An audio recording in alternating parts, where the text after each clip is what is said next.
ఛీ! బ్రదర్ అలా కోపడకండి బ్రదర్. గాయత్రి చిన్నప్పటి నుంచి మీ ప్రేయసి. నేను ఇవాళ ఉంటాను, రేపు వెళ్ళిపోతాను. ఈ రోజు వెళ్ళిపోవచ్చుగా. కరెక్ట్, వెళ్తాను. కానీ వెళ్ళబోయే ముందు ఒక మంచి పని చేసి వెళ్తాను. ఏంటి? మిమ్మల్ని కలిపేసి వెళ్తాను.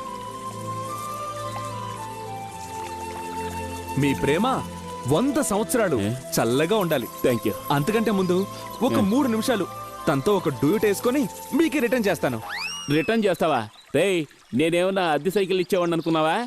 నువ్వు కావలసినప్పుడల్లా తీసుకువెళ్ళి వాడుకుని ఆ తర్వాత మళ్ళీ తీసుకొచ్చిస్తే తీసుకోవడానికి. బావా ప్లీజ్ బావా, 3 నిమిషాలే కదా బావా, పర్మిషన్ ఇవ్వు బావా. ఏయ్, ఇదేమన్నా స్కూల్ లీవ్ అనుకున్నావా పర్మిషన్ ఇవ్వడానికి?